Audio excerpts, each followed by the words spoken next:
All right, chapter 5, Into the Drink. You just know they're up to something, said Eddie. Caroline and Beth had to agree. They didn't paint those bottle caps red for nothing. I'll bet they're going to sneak around to the other side of Allen Avenue where we can't see them and try to fish out our bottles as they go by. Maybe they won't be able to reach them. And maybe they will. You know what? We'll just have to fish theirs out first, and they've made it easy for us to tell which ones are theirs. They've ruined it all. I don't want to win by cheating. We're just saving our own skins, beating the boys at their own game. Do you know what's up in the loft of our garage? Window screen, said Caroline. What else? Boxes, dry leaves, pigeon poop. What else? A butterfly net. Caroline remembered there was indeed an old pole with a net at the end. Perfect, absolutely perfect. Are we in charge or what? When the girls got to the Haffords, they found 7 white bottles on the kitchen table, 4 with caps painted red, and 3 with white caps. Each person was to put a slip of paper in the bottle. Wally helped Peter with his.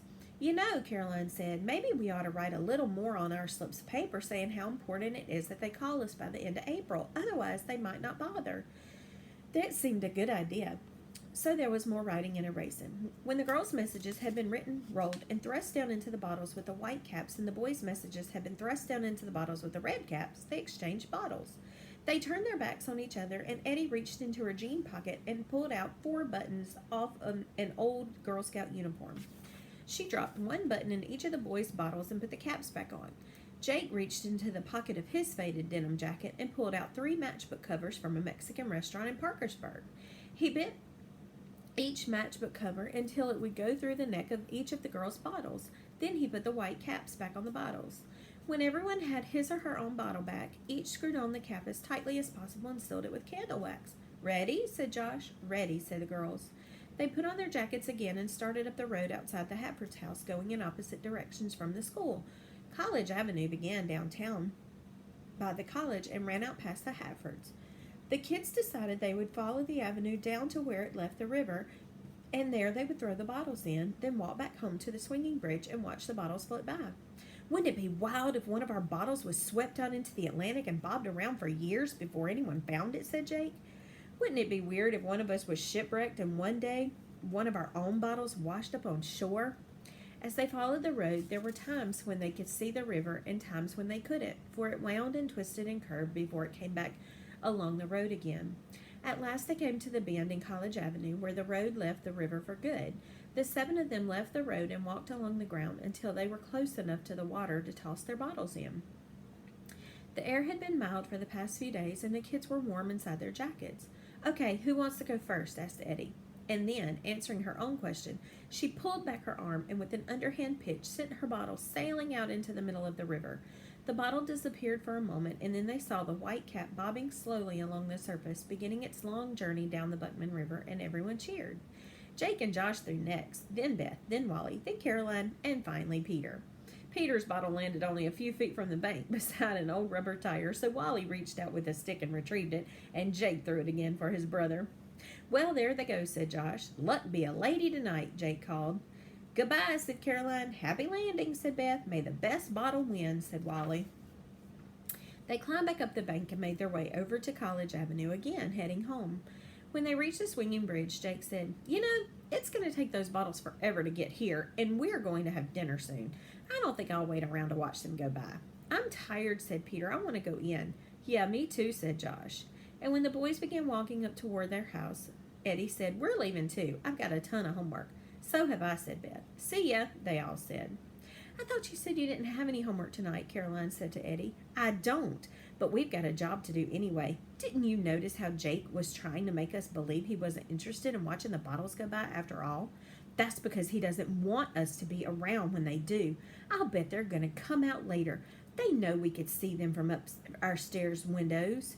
If they tried to fish out our bottles out here by the bridge, I figure they'll wait until they think the bottles will reach the other side of Allen Avenue, and then they'll go pull the bottles out. Those dogs! And here's what we're going to do. I'm getting the butterfly net from the garage. We'll take it down under the swinging bridge and fish their bottles out first. But they'll see us, Caroline said.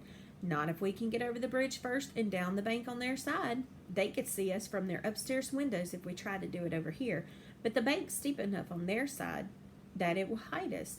So we'll fish out their bottles and they'll fish out ours, and there won't be any bottles at all finishing the race. I guess that's about it. Better no race at all than us getting humiliated and having to be their slaves. But they'll see us crossing the bridge with the butterfly net, said Caroline. Yeah, that's the hard part, Eddie agreed. Okay, here's what we'll do.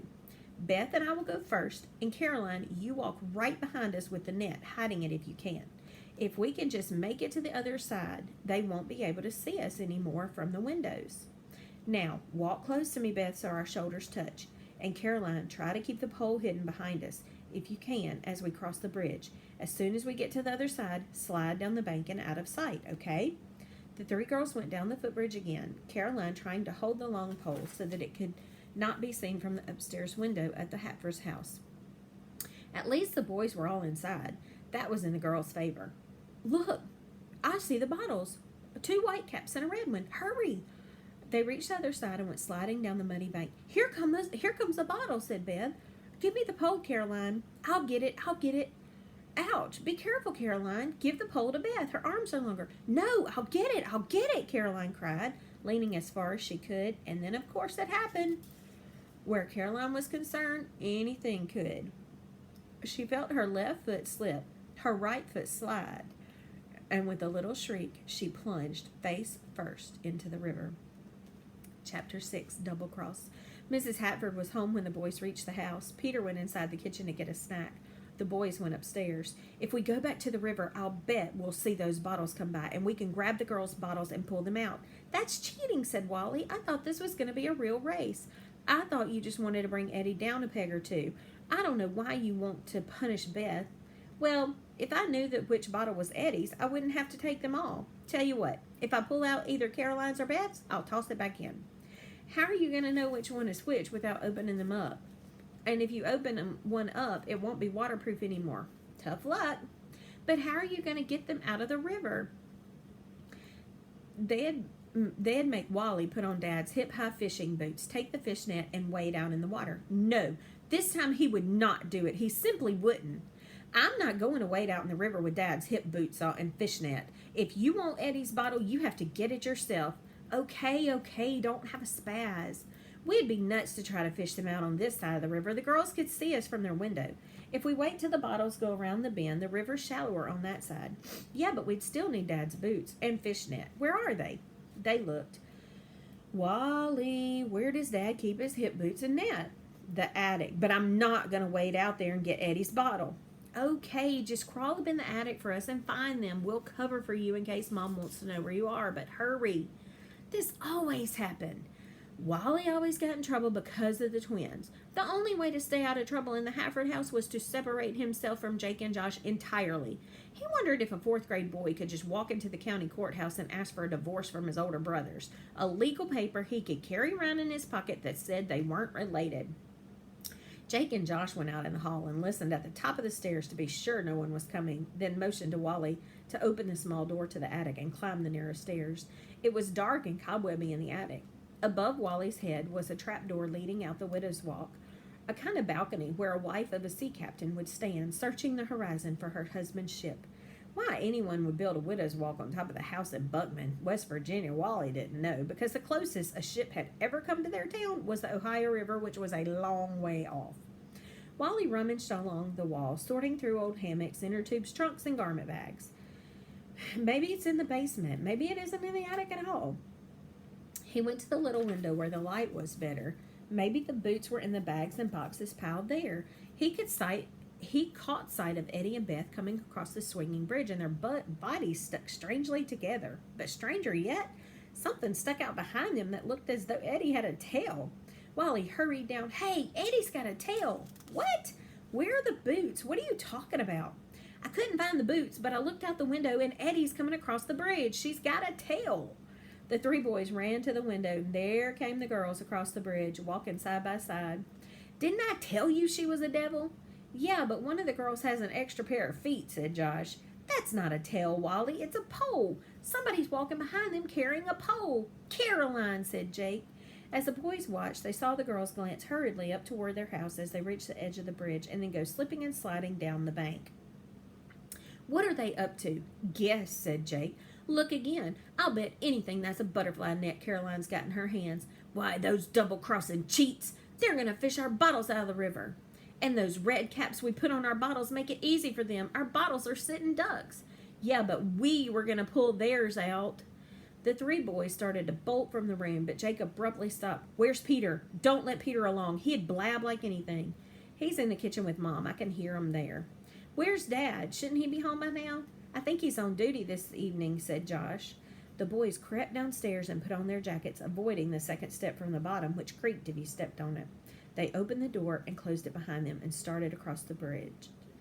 This time, Josh stopped them. Don't let them see us. What we want to do is catch them red-handed. If we accuse them before they get our bottles, we won't have anything to prove. They crept behind a clump of serviceberry bushes and slowly raised their heads. When they saw what they saw made even Wally lose his faith in humanity. Eddie and Beth running up the bank stream, their eyes on the water, their fingers pointing toward the river where not one, not two, but three of the boys' red cap bottles were bobbing along the current. And there was Caroline teetering on a rock holding a pole. That's a butterfly net, all right. Man, oh man, they are cheats through and through. Give me the pole, Caroline, they heard Beth say. I'll get it, Caroline said. Ouch, said Eddie. Be careful, Caroline. Get the net to Beth. Her arms are longer. No, I'll get it, cried Caroline. And then it happened as fast as Wally could hardly believe what he saw. A little shriek, a grunt, and just as Beth and Eddie lunged forward to grab their sister, a splash. The three boys shot up like rockets, their mouths hanging open as Beth and Eddie scrambled up on the rock. But Caroline was already in the river, her puffy nylon jacket scrunched up around her neck. She was moving downstream. The pole! Hand us the end of the pole, Eddie yelled. But Caroline's eyes were huge. The pole had sunk down under the surface, and only the net was visible on top. Beth screamed, and at once the three Hatford boys came tumbling down the bank, running alongside the river to see if they could get to the bend. Hey, listen, Jake yelled. She could stand up if she really tried. Are you sure? Yeah, the only deep parts are on beyond. Stand up, Caroline. Out in the water, Caroline suddenly seemed to come alive. Hold on, Caroline. We'll catch you going around the bend. Just stand up. It's not that deep. Stand up, Josh bellowed. Caroline, however, still holding the limb, simply lay back in the water and closed her eyes. Look at her. She's not even trying. Maybe the branch hit her in the head. Surely someone would see them, Wally kept telling himself. There weren't a lot of cars out around dinner time on a Wednesday evening, but someone in a car going over the road bridge ahead would certainly glance down and see a girl in the water and 5 kids racing along the bank. But the path by the river gave way to heavy brush and brambles. Trees were closing in. Caroline was moving farther and farther away from them, and when she reached the bend, she bobbed along under the road bridge and disappeared. The other side, Eddie yelled. We've got to cross Island Avenue and get her when she comes around over there. Oh, what? When I get my hands on my sister... Chapter 7, The Rescue.